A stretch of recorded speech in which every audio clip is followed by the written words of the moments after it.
Herzlich willkommen zu unserem Podcast Ishan und Jivko. Und heute das Thema ist kein allgemeines Thema.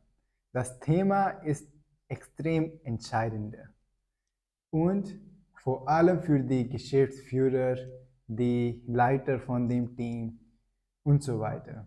Und das Thema ist Kommunikation in der Geschäftsleben. Und hier habe ich Jivko mit mir, mein Co-Host von unserem Podcast. Hallöchen. Und jetzt lade ich euch ein, so direkt in unser Podcast-Thema. So, Jivko, was würdest du als allgemein für das Thema Kommunikation in das Geschäftsleben sagen? Ganz kurz.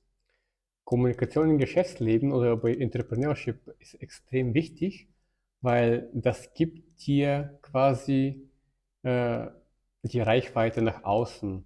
Wenn du ein gutes Produkt hast oder eine Dienstleistung, aber keiner dich kennt, dann wirst du auch kein Produkt verkaufen können. Die Sache ist aber die, ein Wert entsteht nur, wenn eine Idee umgesetzt wird. Das heißt, diese Umsetzung, dieses jemand nutzt dein Produkt, dann entsteht ein Mehrwert. Wenn keiner dein Produkt nutzt, das heißt, wenn die Umsetzung null ist, Ja. dann ist der Wert genau auch gleich null. Unabhängig davon, wie gut dein Produkt oder deine Dienstleistung ist. Insofern, die Bedeutung der Kommunikation im Geschäftsleben ist wichtig, damit überhaupt ein Wert am Markt entstehen. 100%. Und diese kann man auch was Allgemeines, also nicht nur als Geschäftsführer zum Beispiel, das ist das Thema, aber das ist auch ein bisschen Allgemeinkommunikation innerhalb des Firma, außerhalb des Firma, Kommunikation mit dem Kunden, Kommunikation mit dem anderen Kollaborator. Und das ist alles, was wir sagen können, ist Kommunikation. Eine Idee oder ein Produkt zu den anderen Person bringen. Sehr oft ist das der Hindernis, was dieser Mehrwert nicht zustande bringt. Sehr wichtiger Gedanke ist schon, Kommunikation ist nicht nur nach außen, nach dem Markt, sondern Kommunikation ist auch innen drin, im Team.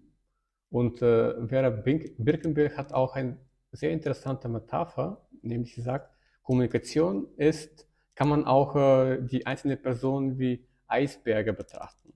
Also man kann natürlich nur die Oberfläche, die Spitze dann betrachten, aber hinter der Oberfläche steckt sehr viele Glaubenssätze, sehr viel verstecktes Wissen. Insofern ist es sehr, sehr spannend zu sehen, wie kann man Kommunikation in einem Team dann organisieren, sodass möglichst wenig Reibungsverluste entstehen. 100%. Ich würde auch ein bisschen unseren Hintergrund zustande bringen. Ich bin zum Beispiel ursprünglich aus Indien. Jivko ist ursprünglich aus Bulgarien. Richtig. Und ich kann auch meine persönliche Erfahrung Ja. und wie ich mindestens gesehen habe. Ich kenne nur natürlich aus meiner persönlichen Erfahrung nicht wie alles. Ich war 18, wenn ich Indien verlassen habe oder wohne ich hier seit jetzt 4, 5 Jahren. Und wie ich mindestens gesehen habe, wie die Leute geschäftlich miteinander gehen, ist es ein bisschen Gefühl auch von Sympathie, aber auch ein bisschen Autorität zwischen dem Teamleiter oder der Chef und der Person, der arbeitet. Und es wird oftmals ein bisschen Gap gesehen, Ja. ja, zwischen die beiden. Und aus diesem Grund ist die Kommunikation, die entsteht, ist das eine sagt und andere folgt. Aber nicht zu 100%, weil die Leute sind auch sehr nett, aber auch direkt und ist eine Kombination von die beiden Sachen. Und das finde ich auch interessant, also weil in der Zukunft ist alles, wie wir wissen, mehr und mehr fläche Hierarchien. Und ich bin auch, Flache Hierarchie, ja? genau, Mhm. genau. Okay. Und da bin ich auch begeistert, dass die Kultur komplett jetzt entwickelt und so weiter. Aber wie ist in Bulgarien, Jivko? In Bulgarien muss ich vorher dazu sagen, ich lebe hier in Deutschland seit 20 Jahren ungefähr und genauso 20 Jahren habe ich auch in Bulgarien erlebt. Und in meiner Zeit gab es auch diesen Umbruch, diesen Aufbruch nach nach der Wende, kann man sagen, nach den 89 gab es zum ersten Mal eigentlich Geschäftsleute im heutigen Sinne, die man auch in Deutschland kennt. Vorher war Sozialismus, vorher war alles eins nach dem Motto. Okay. Und das hat dazu befähigt, dass man quasi die Geschäftsleute ein bisschen auf dem Weg lernen mussten, wie man miteinander Geschäfte macht, kommuniziert, aber auch Geschäfte macht. Ja. Und das hat letztendlich auch ein gewisses Misstrauen dann in der Gesellschaft verursacht, weil man auch vielleicht auch nicht aus Böswilligkeit gewisse Fehler gemacht hat und man zumindest sagen wir damals, also zu den 90er Jahren oder Nuller Jahren, sehr viel mehr machen musste, um Vertrauen bei den Menschen zu gewinnen. Weil Geschäftsmann oder Unternehmer war eigentlich eher negativ. Hm. Also die ganzen Jahrzehnten vorher in einem sozialistischen Regime, kann man Ja. sagen, war eher negativ. Deswegen muss man wirklich sehr viel tun, um das Vertrauen zu gewinnen. Wiederum aber, wenn man das Vertrauen gewonnen hat, kann man viel besser eine Kundenbindung, kann man sagen, oder äh, Lieferantenbindung, also Geschäftsbindung Ja. mit anderen Unternehmen. Also es dauert etwas länger, aber wenn das Vertrauen da ist, dann kann man einen oder anderen verzeihen oder etwas höheren Preisen oder wenn man dann gewisse Probleme hat, kann man auch darüber reden. Das Hm. ist Verstehe. Und natürlich auch, wenn da so eine Situation ist, zum Beispiel, wenn ich Vertrauen, allgemein zu bisschen was zu vertrauen, dass nur wenn die Leute was wenig haben, ja, beispielsweise Geld oder egal was ist, dann das andere zu geben, braucht viel mehr Vertrauen, weil wenn es kein Internet gab oder alle solche Sachen, und natürlich musste man mehr Vertrauen haben, natürlich, um dass jemand ins Geschäft zu kommen, weil die Wahrscheinlichkeit, dass die Person Geld nimmt, was von was Schlechtes macht und das Geld nicht zurückkommt, würde auch ein bisschen hoch sein und vor allem in diesen Zeiten von Wechselung ja, sehr ja. oft. Also Vertrauen generell in der Gesellschaft ist eigentlich Grundvoraussetzung um Wohlstand. Wenn Vertrauen in der Gesellschaft generell untereinander nicht funktioniert, dann schwingt der Wert sehr stark. Auch unser Geld basiert auf das Vertrauen. Also wir vertrauen, dass diese Währungseinheit, ein Euro, Dollar oder wie auch immer, welche Währungseinheit ist, dass wir mit dieser Währungseinheit genauso viel, ungefähr, oder zumindest ungefähr so viel, nach ein, 2 oder 10 Jahren kaufen können. 100%. So ist es. So muss es sein. So muss. Ja. Jetzt kommen wir eigentlich zu unserem Hauptteil. Und in diesem Hauptteil erkennen wir, was die idealste Kommunikation, mindestens von dem Geschäftsleben, die Kommunikation sein könnte oder aus unserer Sicht, was sollten die Hauptkernpunkte, die man im Griff behalten kann, sollte und auch wie man diese verbessern kann.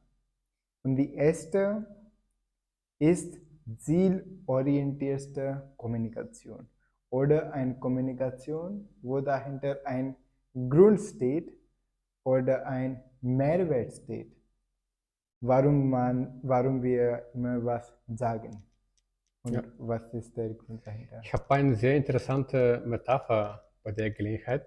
Ich betrachte Kommunikation als ein Verkehrsmittel. Aha. Ein Verkehrsmittel und dieses Ziel, was du sagst, dieses Mehrwert, dieser Grund ist quasi zum Beispiel, wenn du dein Verkehrsmittel Auto ist, das ist die Ziel bei der Kommunikation, das Bahnhof. Also du wirst von zu Hause zu dem Ziel, zu dem Bahnhof fahren und die Kommunikation ist eigentlich nur der Verkehrsmittel, mit dem du dieses Ziel erreichst.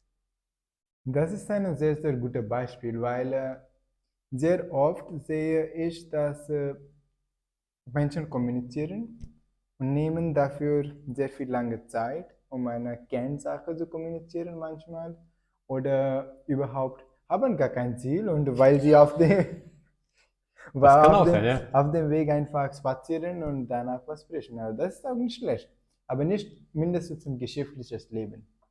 Und das ist, was wir gerne betrachten, weil immer so denken, dass ob wir mit unserem Team kommunizieren in einem Meeting. Was ist unsere Kernidee, was wir kommunizieren wollen? Oder mit einem Kunden. Was ist unsere Kernidee oder Produkt oder Dienstleistungen, was wir kommunizieren wollen? Oder mit was anderes, egal, oder mit Investoren. Ja. Stichpunkt hier ist schon Klarheit.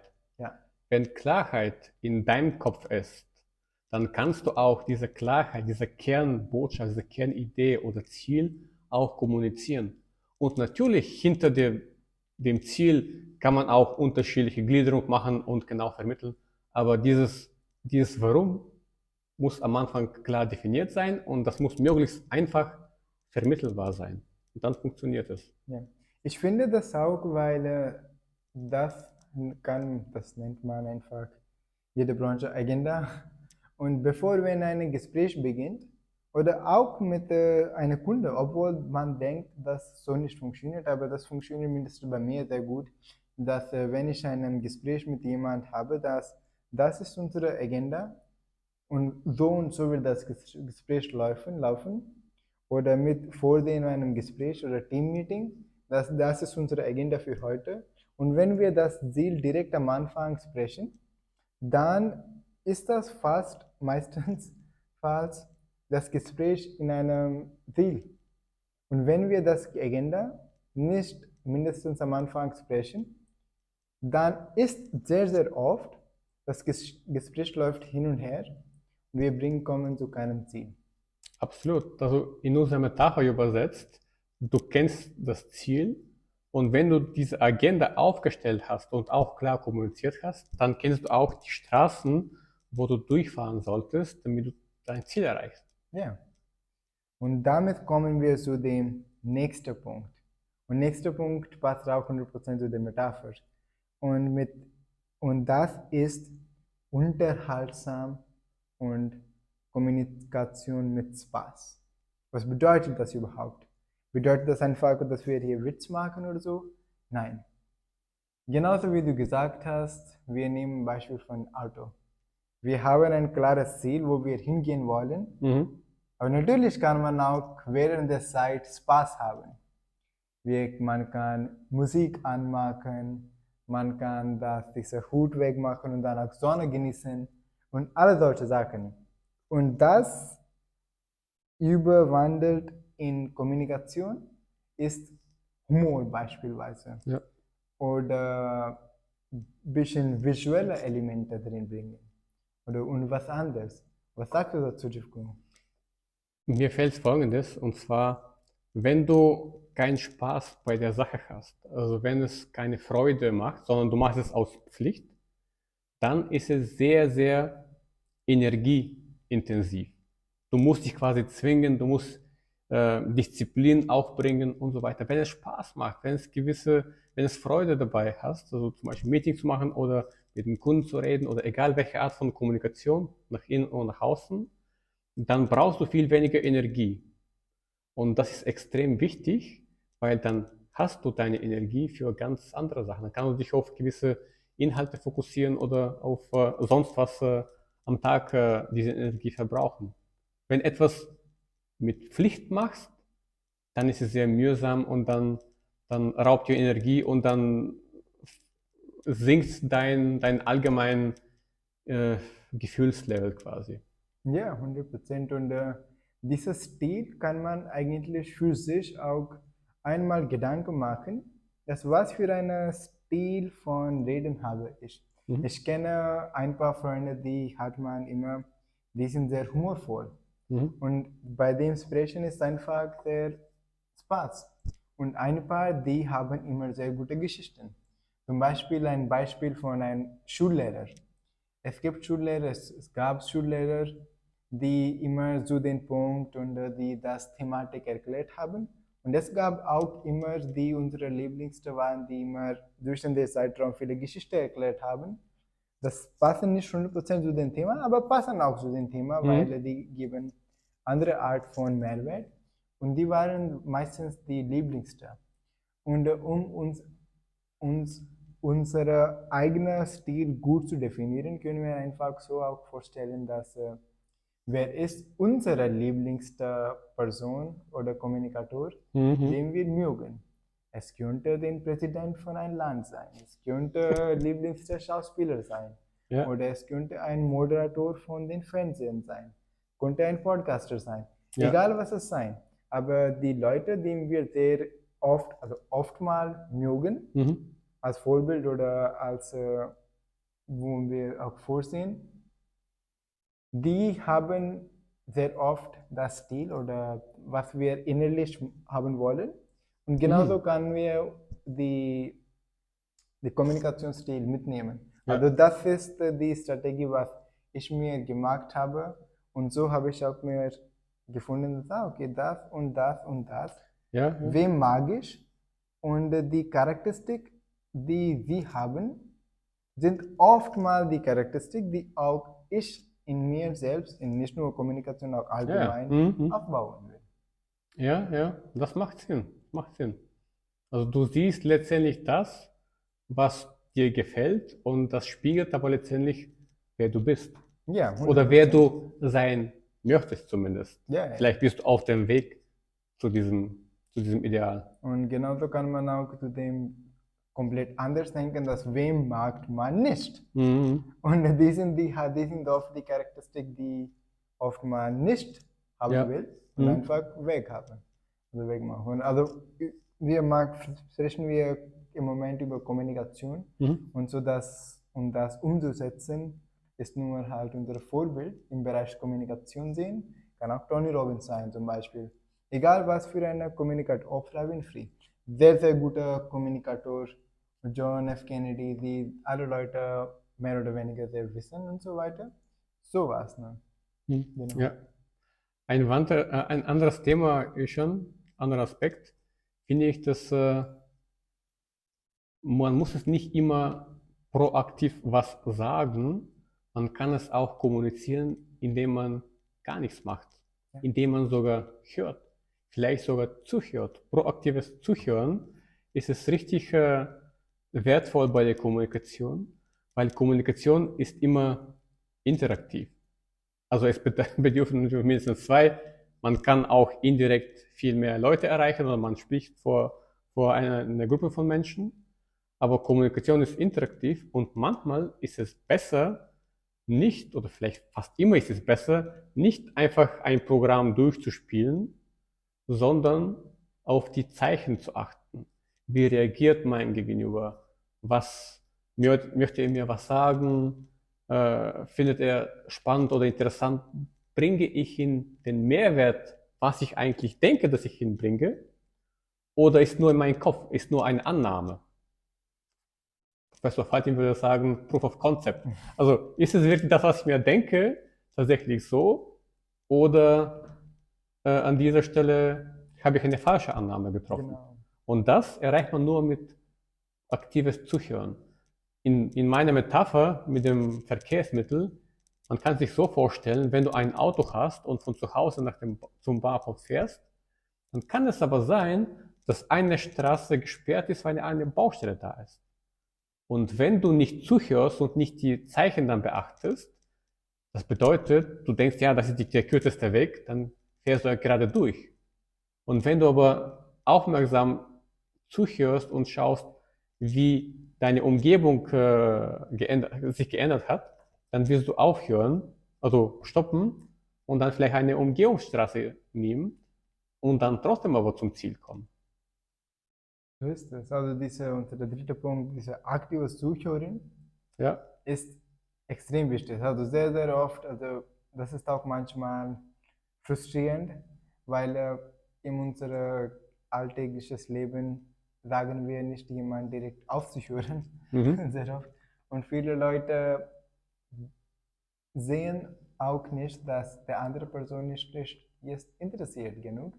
Ja. Und dann hören nicht auf oder wechseln nicht das Thema oder machen für eine kleine Sache sehr lange Satz, eine komplette Paragraph, was Mhm. man in einem Satz sagen könnte.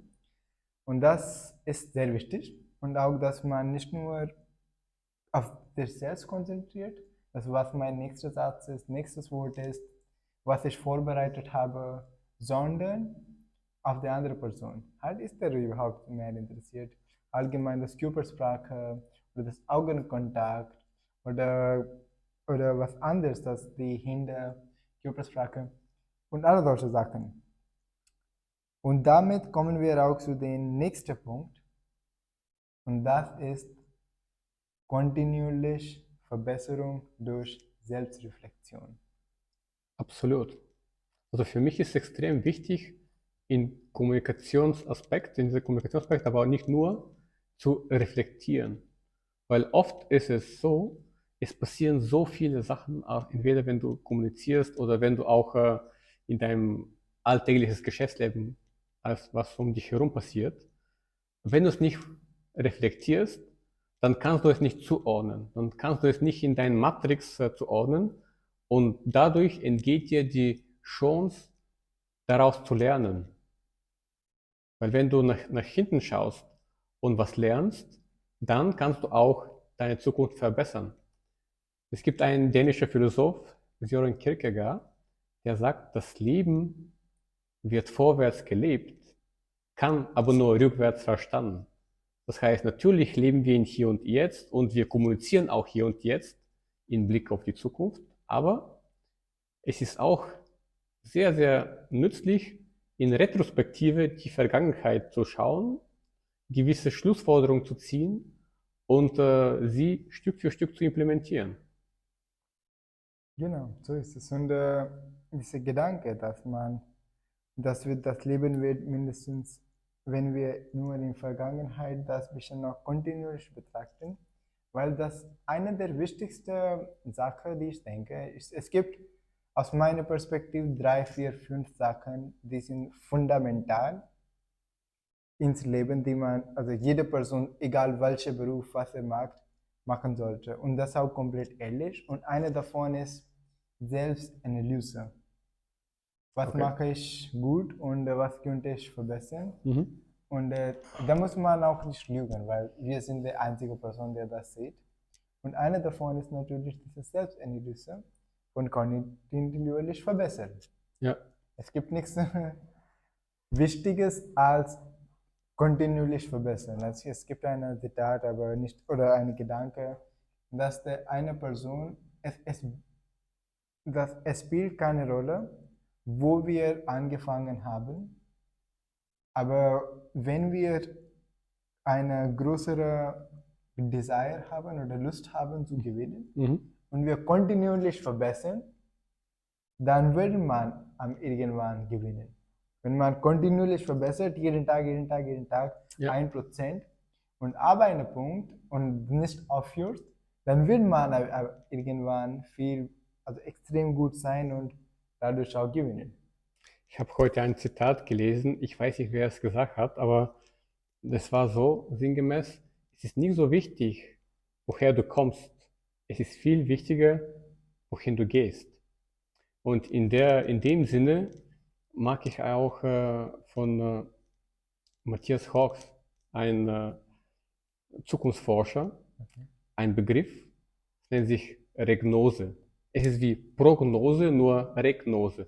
Das bedeutet, du versetzt dich, und du bist jetzt heute in diesem Stand, du versetzt dich gedanklich in deinem idealen Zustand in der Zukunft und schaust von diesem idealen Zustand dann zurück. Und das gibt dir eine sehr interessante, nicht rückwärts gewandte Perspektive. Also du kannst auch mit Retrospektive da was lernen, sondern von dem Idealzustand rückblickend deinen jetzigen Zustand betrachten und auf diese Art und Weise deinen Weg gestalten oder die Marke dann gestalten. Das ist auch sehr interessant. Das ist so ein Gedanke von der Zukunft als so zu sehen, von wie unser idealster Zustand gelaufen hättest und danach wir machen das. Als wären wir in der Genau, Zukunft gewesen Und dann betrachten wir, was muss man dann jetzt tun bei der Kommunikation, aber auch nicht nur, damit diese Zukunft auch tatsächlich wahr wird. Vielleicht auch 100%. emotional diesen Zustand erleben und sich erfreuen, vorwegnehmen quasi. Jupp, das stimmt. Und jetzt kommen wir zu dem ein nächstes Thema. Und das ist dieses Thema von Wachstumskreislauf. Kannst du ganz kurz erklären, was genau wir mit Wachstumskreislauf meinen, Jivko? Mit Wachstumskreislauf meinen wir eigentlich 4 Zustände. Mhm. Es gibt 4 Zustände vom Wissen bei uns. Das ist erstmal unbewusstes Unwissen, das ist Zustand Nummer 1. Dann haben wir Zustand Nummer 2, bewusstes Unwissen. Also wir begreifen, dass wir etwas nicht verstehen oder nicht genug beherrschen. Dann haben wir bewusstes Wissen und zum Schluss unbewusstes Wissen. Wir machen etwas automatisch richtig, wir wissen aber eigentlich gar nicht, was wir gemacht haben, sondern es passiert einfach automatisch. Und das ist sehr, sehr spannend, weil diese, ich nenne das 4 Quadranten, sind extrem wichtig, in welchem Thema befinden wir uns gerade. Also Mhm. machen wir etwas falsch und wissen aber gar nicht, dass wir etwas falsch machen oder nicht optimal? Oder wissen wir, dass wir eine Baustelle haben, aber haben wir es für später verschoben? Und wenn wir diese Zustände begreifen und mit denen managen, dann haben wir die Gelegenheit, die Chance zu wachsen. Weil das ist quasi wie ein Kreislauf quasi von unbewusstes Unwissen über bewusstes Unwissen halt und dann gehst du über bewusstes Wissen und schließt du zu unbewusstes Wissen Mhm. etc. Ich kann ein Beispiel, um das noch zu vereinfachen, von Fahrradfahren geben. Ja, Dass, wir können uns so vorstellen, dass als Kind wussten wir nicht, dass es gibt irgendetwas wie Fahrrad und das kann man fahren. Beispiel. So, und danach hat man dann gesehen, okay, es gibt sowas wie Fahrrad und das würde ich lernen, dass wie man das fährt. Und von jetzt sind wir von unbewusstes Unwissen, das heißt, sowas existiert überhaupt. Danach, dass es sowas existiert, nur ich weiß nicht, wie man das macht. Danach haben wir Fahrradfahren gelernt, wie man richtig Fahrrad fährt. Und das ist bewusstes Wissen. mhm. Aber wir sind sehr aktiv dabei, dass, okay, wenn ich was Falsches mache, dann falle ich runter und so weiter. Und jetzt, meistens von uns, sind wir in diesem Bereich von unbewusstes Wissen. Mhm. Und dieses unbewusstes Wissen ist ein Bereich, das wir müssen überhaupt da nicht beachten. Dass wie man Fahrrad fährt, wie es links, rechts und wie wir unsere Balance halten können. Und das passiert alles automatisch.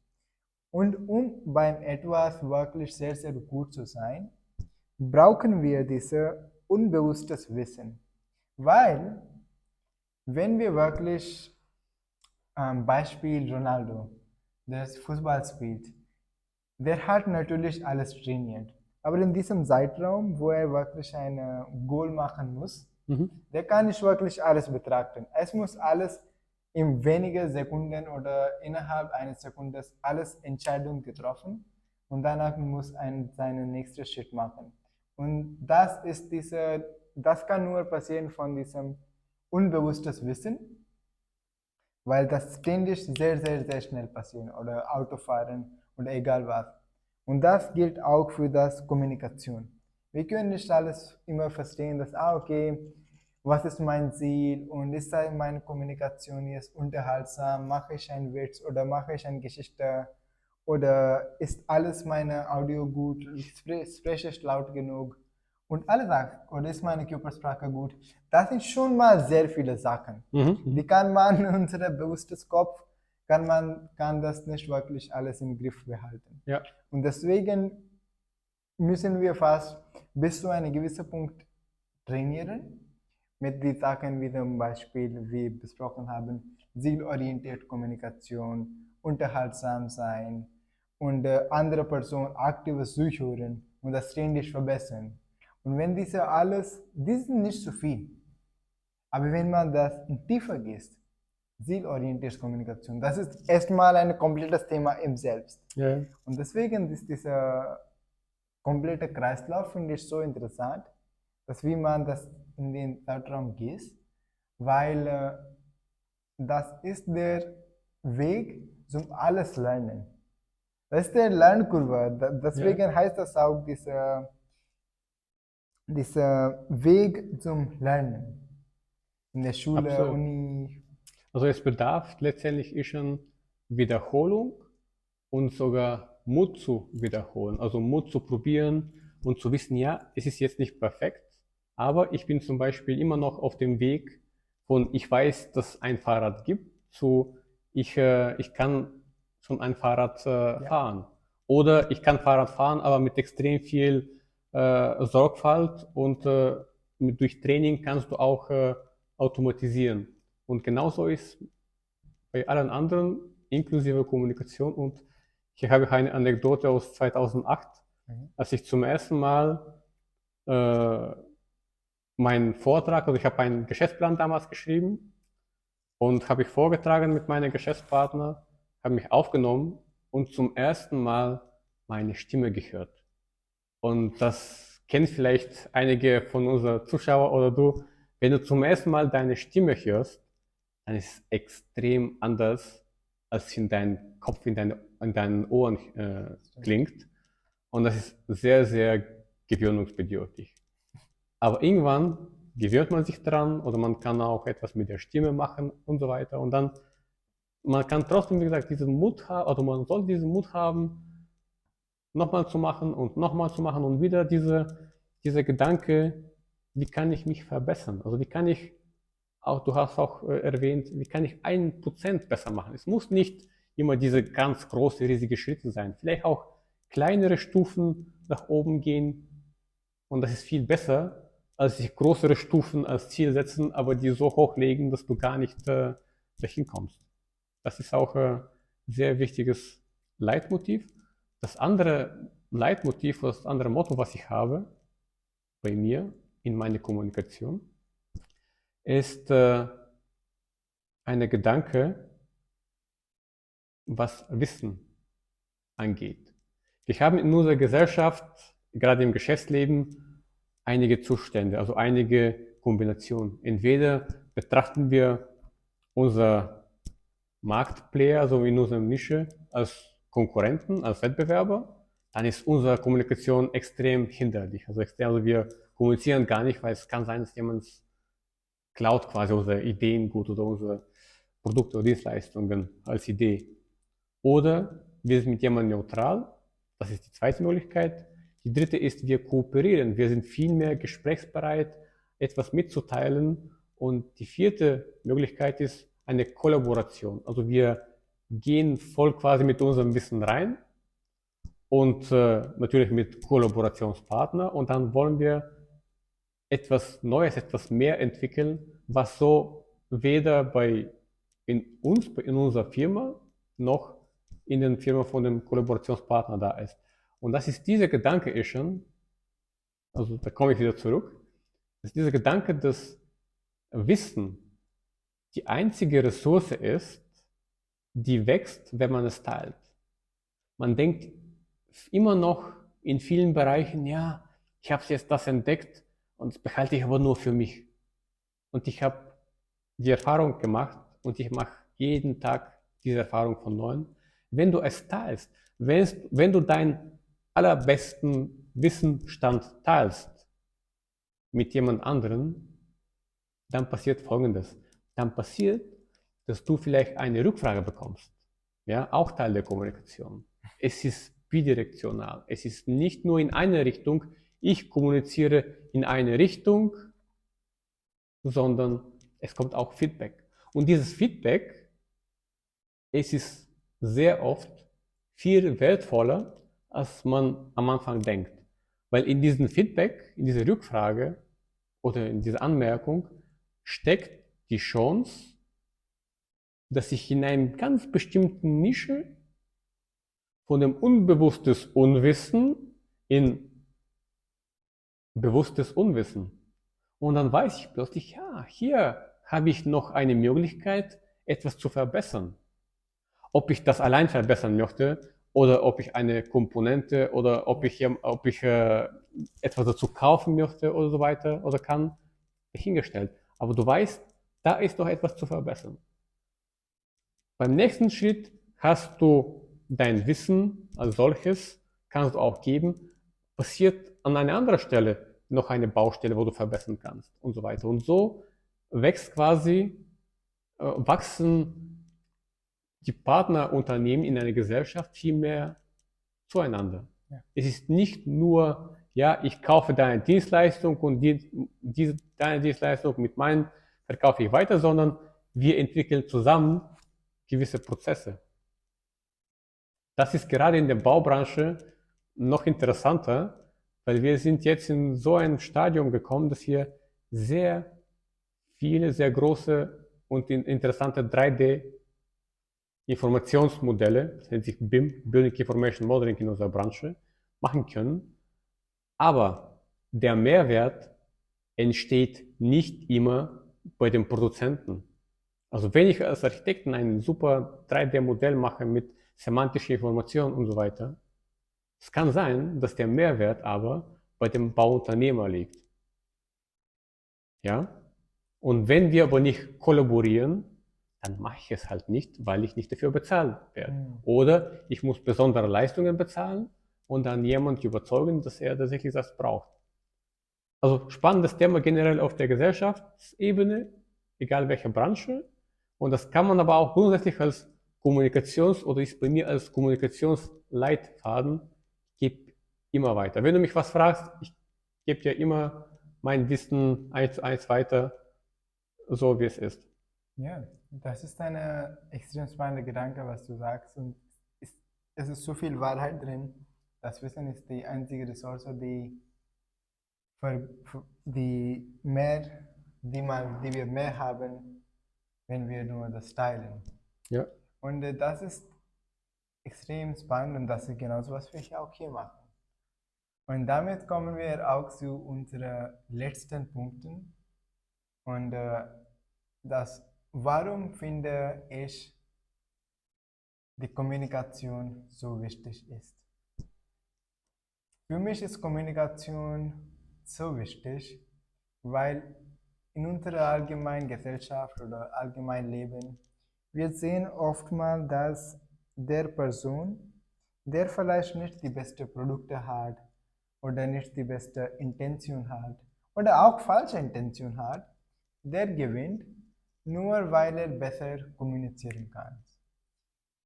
Und das beinhaltet auch mehrere Punkte in drin selbst, weil das ist auch weil er mit mehr selbstbewusst kommuniziert oder was anderes oder bessere Emotionen oder besser darstellt, präsentiert, egal was.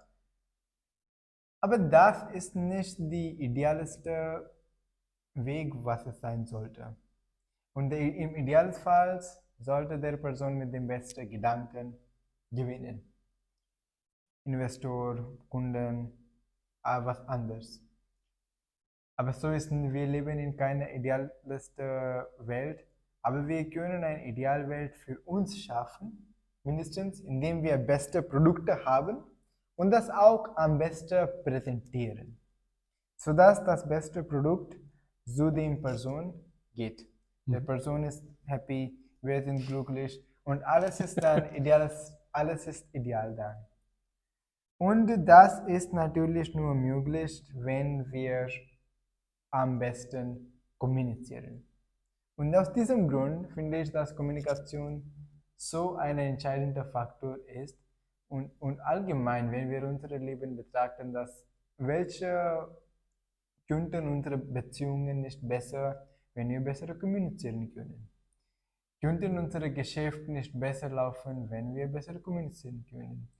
Könnten nicht die besten Politiker gewinnen, wenn die besser kommunizieren können? Und Kommunikation ist aus diesem Grund das Grundprinzip von alles. Und das ist so meine Kernbotschaft, dass wir sollen unser Bestes geben, wenn wir kommunizieren, unsere Ideen. Und das Grundprinzip, wie man sehr gut präsentiert, ist, wenn wir komplett von was wir präsentieren überzeugt sind. Alles, wenn nichts funktioniert, wir müssen 100% glauben und in was wir sagen. Ja. Wenn nur das ist drin, fast alles funktioniert. Also nicht präsentieren, was wir nicht 100% glauben oder nicht etwas zu den Kunden präsentieren, was wir nicht 100% überzeugt sind. Das ist ein richtiger Mehrwert für sein Geld und er braucht das 100% und nicht wir irgendwie verkaufen und danach weglaufen.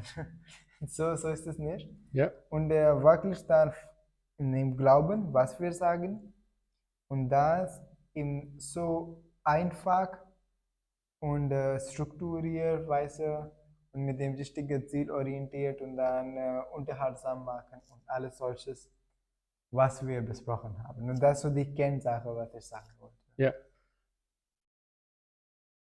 Meine letzte Anmerkung oder Bemerkung wäre, nämlich wir können nicht kommunizieren. Wir haben viel darüber gesprochen, wie kommuniziert man Ziele etc. Man muss sich aber im Klaren sein, egal was wir machen, wir kommunizieren. Wir können auch hier stillstehen oder gegenüber unserem Partner, Geschäftspartner oder wir kommunizieren immer. Das heißt, egal was wir machen, wir haben eine Auswirkung auf unser Kommunikationspartner im weitesten Sinn. Wir haben gewisse Emotionen vielleicht bei denen verursacht. Wir haben gewisse Gedanken angeregt etc.